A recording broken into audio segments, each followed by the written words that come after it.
Hey there, this is Neon Al. I'm Rahat Resner and Dan Miles. We're here with Billy. Is it Billy Gillies? Billy Gillies, you got it right, bro. Well done. Is it my DNA? Yeah.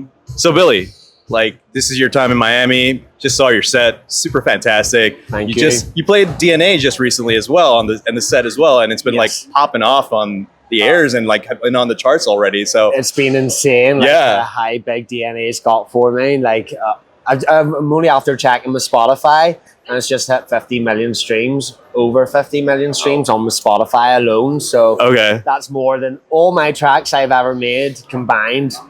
Probably 10 times that too. You have an interesting story. How did you find out about it? Because everybody seems to find out in a random way. Did like someone send it to you, or when you found out it just hit the charts? So are you on about the process of making DNA? Yeah, we could go into that as well. I was sent a bunch of a cappella demos, so just raw vocals. And I was looking like at old school trancey type vocals, you know, like the old school Tiesto and yeah. them type of vocals. And then I just heard Hannah's voice, and I was like, that is exactly what I'm looking for. So yeah, I made a beat behind it, and the whole track was done literally like 2 days, and I sent it to the guys at Atlantic, and they loved it. So Yeah. the whole process of it was very easy, but I had a vision of what I wanted to do with it, and that was to recreate that old school like trancey style that I grew up listening to it, and like bring it in a fresh way Yeah. for this era. So And it's addicting. I mean, like you're seeing all the folks and fans that are coming out. I was just out there, and like there was like a 10-year-old who was just talking to you, and like it's Amazing. really hard to connect with someone at that age and stuff like that, and they are connecting with your music, which is absolutely fantastic. It's amazing to see, Right. to see that it inspires like young kids to get into DJing and all. I get sent so many videos on Instagram of like 3-year-olds dancing to DNA and like young kids getting into like DJing. They've been inspired by my music. So yeah, it's amazing to see. So, How does it feel for you to be at the forefront of the genre right now? You know, there has been like, we all know, like trance sometimes is kind of like a dirty word in the sea, but like at the end of the day, your music has been like connecting with people in a very different way.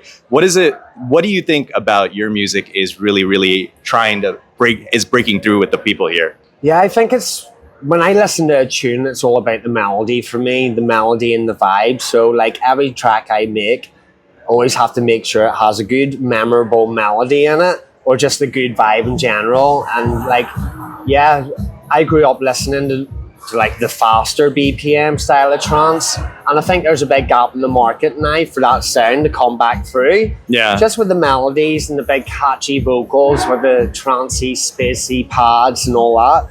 So yeah, I definitely think there's a gap in the market. So that's what I'm trying to bring back, is that old school trance that I grew up listening to. Mhm. And yeah, and try and bring it back in a fresh way. And it's great to see it resonating with so many people. Like, yeah, I'm having to pinch myself at the minute. That, like, it's resonating with so many people. And to see like tracks like DNA break into the pop charts now, up against like Taylor Swift and all that, I'm like, wow, this is insane. So yeah, it's great to see the opportunity for that style of music I love growing up coming back in such a big way now. And it's good to be at the forefront of that, like you said. So yeah. Absolutely. What have you got next after DNA? You got anything exciting to share with us? Yes, so there's a track that came out about 25 years ago, Maria Naylor, Naked and Sacred. So I've recreated that in a fresh way. So we've got that lined up for the next track. I've made a remix of a tune called Betsy Fair, which is not a dance track. You'd hear it and you wouldn't think it was like anything to do with dance music, but I tried like a old school trancey beat with that vocal, and it just works. So That's awesome, I man. put it up on TikTok like 2 weeks ago, and it just, it's the views it's had is insane. It's like had 500,000 views already.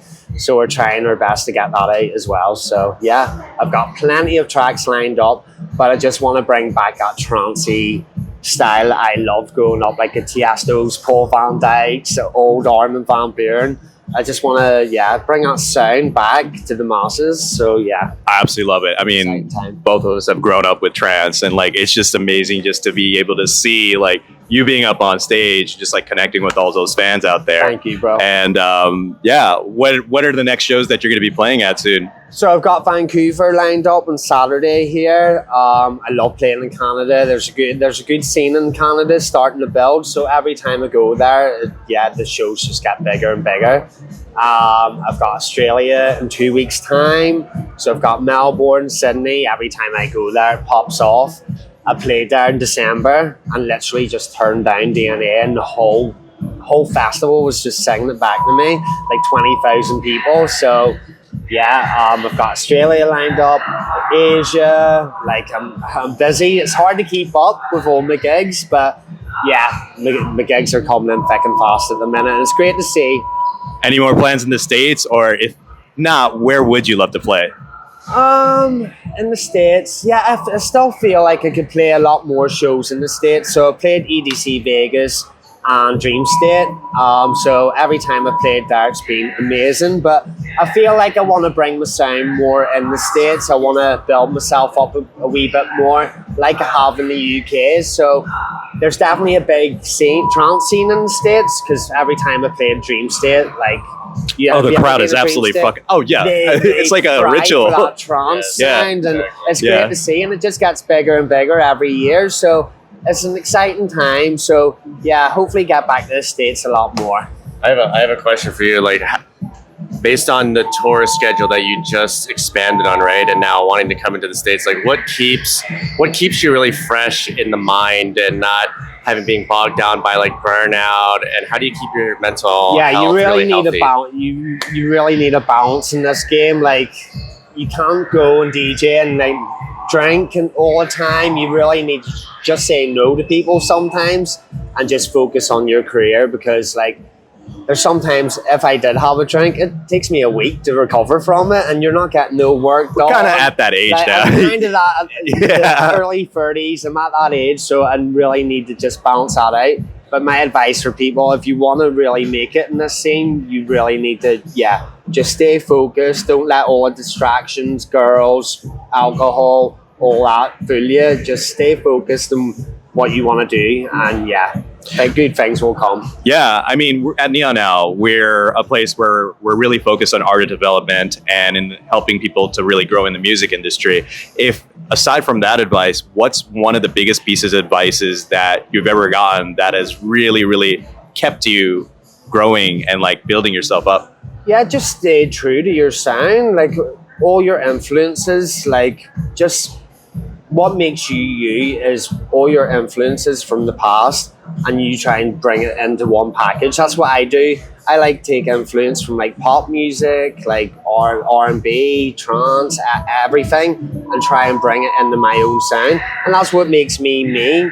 So like my advice to any up and coming producer, don't look at whoever is killing it at the minute and try and copy that. Just be yourself. Just go dig through all the records you loved back in the day and try and cram that all into your own sound. And that's what makes you you. That's what people appreciate, you being yourself. And that, like, honestly, all my 20s, I just tried to copy, like, Ali and Fila. You know of Ali and Fila? Yeah. Like, and I love Ali and Fila.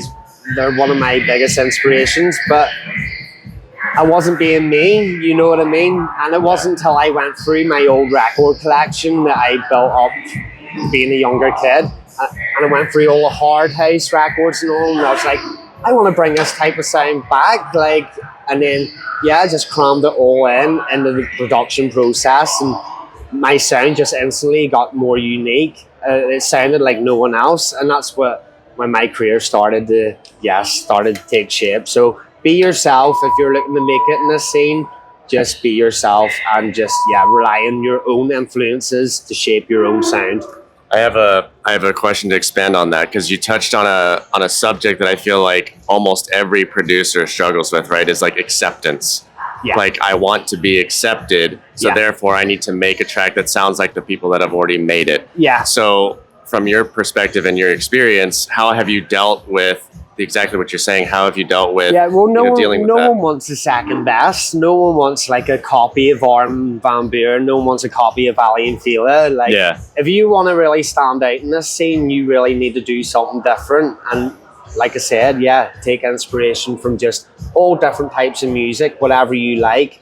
Make a Spotify playlist of all different tracks that inspire you, and then try and cram that into your own sound, and that makes you unique. So yeah, Very cool. That's like brilliant advice. Thank you for sharing that. no worries. Yeah. Well, I don't have any other questions to add, but do you? My main question is, you talked about, my last question rather, is you talked about your inspirations, who also inspired, I think, many people, including Rahat and I. What keeps you motivated today now that, you know, people are now looking up to you in that same way? That's a very good question. Well, yeah, like I do the same thing that I done like 5 years ago before I was no one.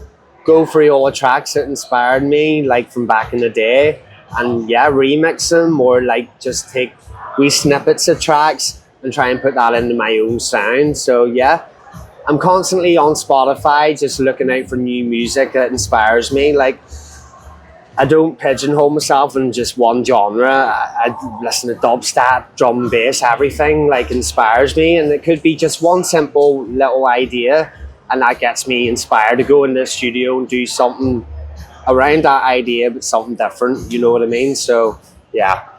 Who's like someone you're listening to right now that you think is killing it? I love Lane 8.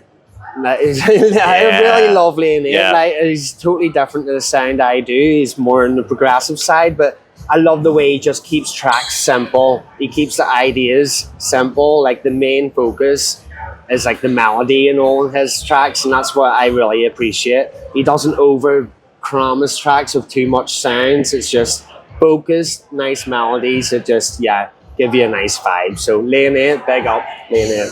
Awesome. Well, thank you for your time, man. Really appreciate it. Thank you so much for having me. Yeah. Enjoyed it. Yeah. Thanks for doing with us. Thanks, guys. Got it.